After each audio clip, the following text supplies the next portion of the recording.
రావడం వల్ల election notification వల్ల ఆ ఎలక్షన్ కోడ్ అనేది పడ్డది. దాని తర్వాతకి కేటీఆర్ గారు కూడా దీన్ని పునఃపరిశీలిస్తామని చెప్పడం జరిగింది. కానీ దాని తర్వాతకి కాంగ్రెస్ గవర్నమెంట్ వస్తే మా జీవో నెంబర్ వారు ఇచ్చిన హామీలో 6 గ్యారెంటీలు అయితే 7వ గ్యారెంటీ జీవో నెంబర్ 46 రద్దు చేసి మీకు జాబులు ఇస్తామని చెప్పారు వాళ్ళు.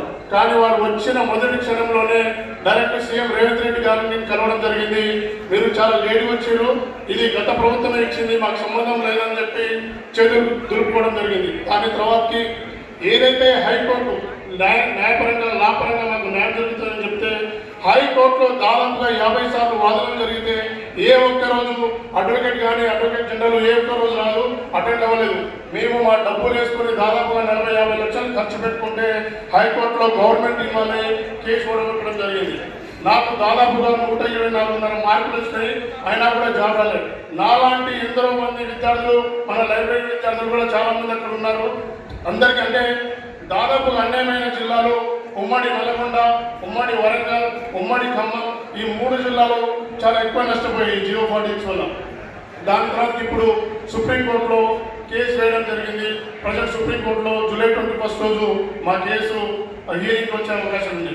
సరే మిత్రులారా, ఈ ప్రభుత్వం గద్దెనెక్కింది మన నిరుద్యోగ యువత వల్ల. నిరుద్యోగులు ఆ రోజు తండాలలో గ్రామాలలో అందరం బస్సు యాత్రలు చేసి కాళ్ళ వేళ్ళ ముసలి ముతక ఎవరు అక్క చెల్లి దయచేసి ఈ ప్రభుత్వాన్ని ఓటేయండి, మనకు జాబ్ వస్తాయని చెప్పి మనము ఈ యొక్క గవర్నమెంట్ తెచ్చుకుంటే ఈ గవర్నమెంట్ వచ్చి దాదాపుగా 30 నెలలు కావస్తున్న ఈ ఒక్క రోజు కేవలం ఒక్క నోటిఫికేషన్ ఇచ్చిన పాపాన పోలేదు. ఇప్పుడు వాళ్ళు 5,000 నోటిఫికేషన్స్ కానిస్టేబుల్ నోటిఫికేషన్స్ ఇస్తూ ఉంటున్నారు.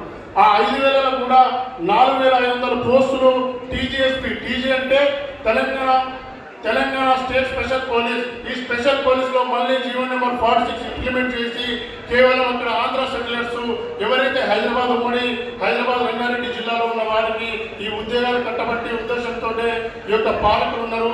దయచేసి కూడా నాయకులు కూడా ఈ జీవో నెంబర్ 46 పైన మీకు ఏ అవకాశం ఉన్నప్పుడల్లా ఈ యొక్క అంశాన్ని మీరు ప్రభుత్వాన్ని ప్రశ్నించాలని మీ అందరినీ వేడుకుంటున్నాం. ఇకపోతే రాకేష్ రెడ్డి గారు ఈ యొక్క కార్యక్రమాన్ని చక్రవర్తి ఈ క్లాసెస్ వారి సహకారంతో రాకేష్ రెడ్డి యాప్ తేవడం జరిగింది. అయితే మిత్రులారా, అంటే నాయకులు అందరి గురించి ఆలోచిస్తారు. ముఖ్యంగా రాకేష్ రెడ్డి అన్న ఈరోజు నిరుద్యోగుల పక్షాన నిలబడి ఏదైతే మేము హైకోర్టు మెట్లెక్కినప్పుడు మా వెంట నడిచాడో ఈరోజు మేము సుప్రీంకోర్టులో ఫైట్ చేస్తూ ఉన్నాము. మాకు మా అన్న ఎప్పటికీ అండగా ఉంటూ ఈ యొక్క అన్న ఇచ్చిన ఈ క్లాసెస్ని మీరందరూ ఉపయోగించుకొని మీ యొక్క భవిష్యత్తులో మీరు ఈ యొక్క యాప్ తోటి మీరు అనుకున్న విజయాన్ని సాధిస్తారని నేను కోరుకుంటున్నా. ఈ సందర్భంగా ఒకటే మాట చెప్పి ముగిస్తాం మిత్రులారా, నిరుద్యోగులు కష్టపడ్డం అందరం.